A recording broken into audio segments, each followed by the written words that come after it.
So, welcome to this week's episode of Body Image Confidential, the series where I take viewers' questions related to challenges and issues that they have feeling more at peace in their body. So, this week's question comes from Tina. She says, when my body is bigger, I feel more uncomfortable. I make sure my clothes fit, but I just feel less agile and able to move freely, and my body feels restricted. Although I don't diet, there's this nagging sense that if I lost weight, I'd feel better in my body. If you can shed any light on this, I'd be grateful. I suppose, in short, my question is, how do I feel more comfortable in a bigger body? Thank you.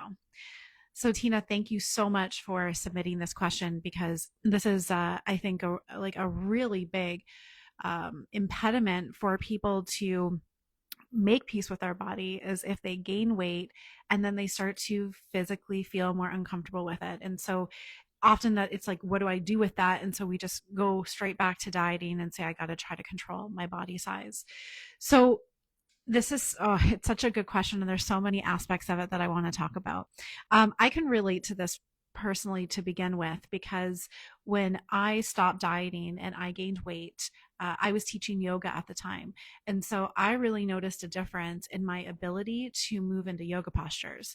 So to do like a seated forward fold or any sort of side bend, I could notice that, I would have rolls now on my body that would inhibit me to move as far as I used to.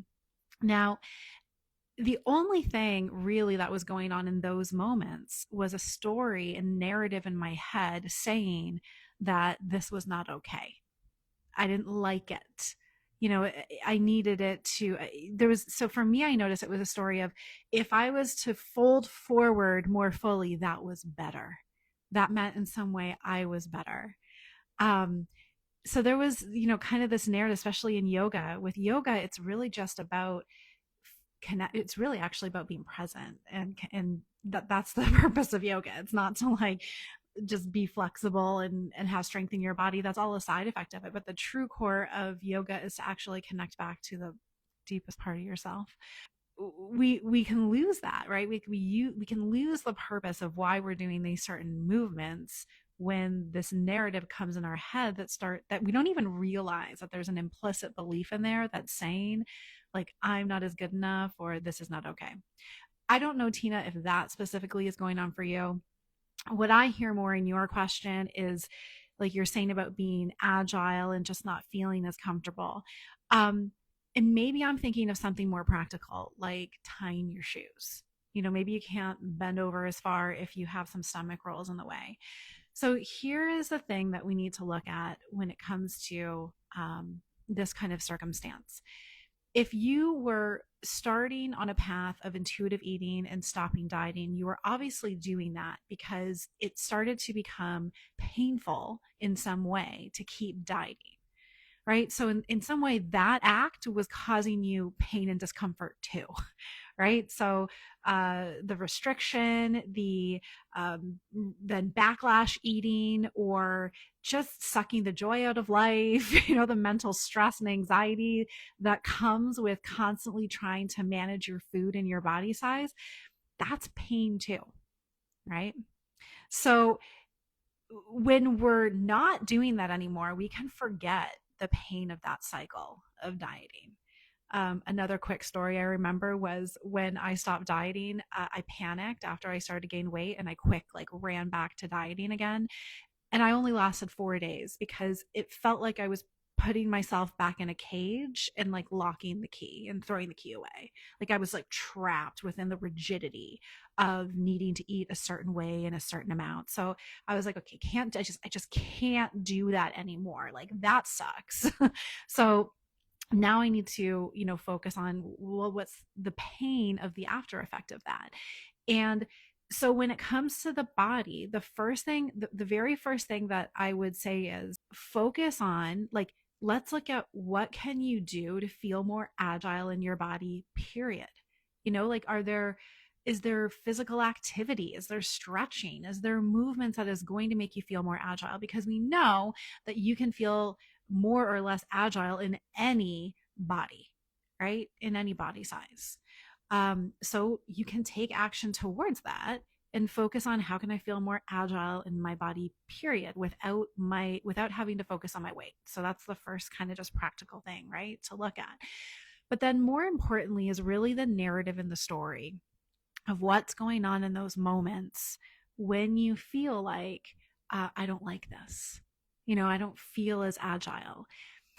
I want to invite you, when you catch yourself feeling frustrated or irritated because your body isn't as agile, I want you to notice what story is going on in your head. And I want you to ask yourself, if this story wasn't here in this moment, how would I be experiencing this? How would I be experiencing my body without the commentary of, I don't like this, it should be different, I want it to be better? Are you still able to do what you need to do? Do you need to make an adjustment maybe? Like, do you need to tie your shoe on a chair? Like, put your foot up on a chair instead of bending all the way down to the ground? Is that really that big of a deal when there's not a narrative or a story on top of it that's saying that this is terrible and it shouldn't be this way and I don't like it and I want it to be different? Where is the suffering really coming from? Is it from the fact that you're not as agile, or is it the story about the fact that you're not as agile? So I know, it's the story. And it really, truly is. It really, truly is the story that is chattering on in our minds about our body at the time. So I think that's good to stop here today and say it really is kind of twofold, or really the three things I want to say. Number one, remember the pain of trying to control your body size exists too. So there is suffering in thinking I need to eat a certain way and only a certain amount, and my body has to be a certain size in order for me to feel happy. That's its own kind of hell, really. There's not freedom in that. That's not free and easy. So that is suffering too. Now you're trading it for a different kind of suffering, which is a little bit of weight gain, some weight gain if you stop dieting, which you then can still do things that make sense to be more agile in your body. That is what I, preach here, is that we're still doing things for our health and to feel good when we're not dieting. It's just coming from a different place now. It's just like, of course we're still going to do things to feel good because we want to.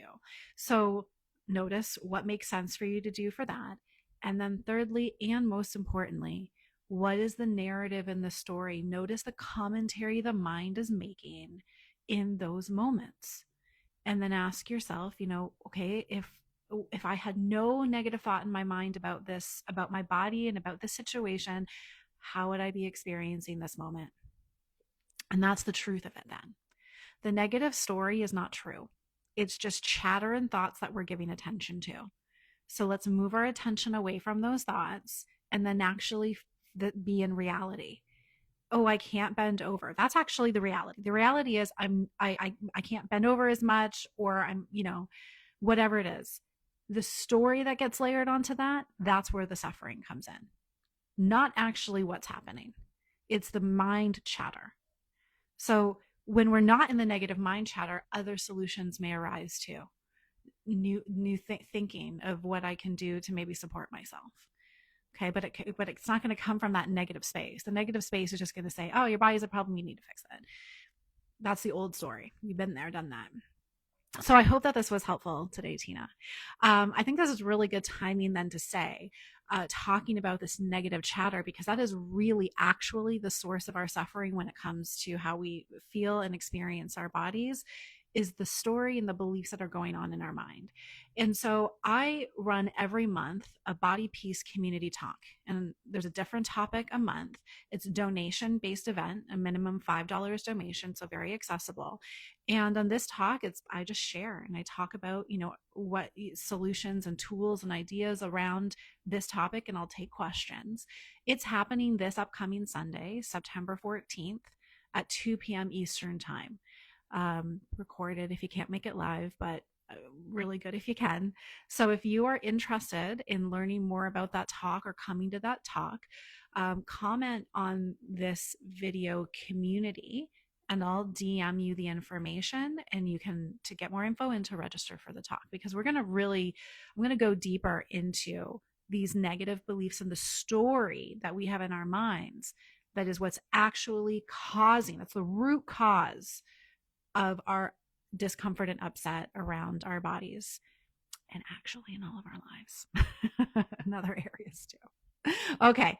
Thanks so much for watching this week's episode of Body Image Confidential. And if you have a specific challenge or topic around making peace with your body, you can feel free to DM me that question and I can address it in an upcoming episode. All right. Have a great rest of your week, everyone.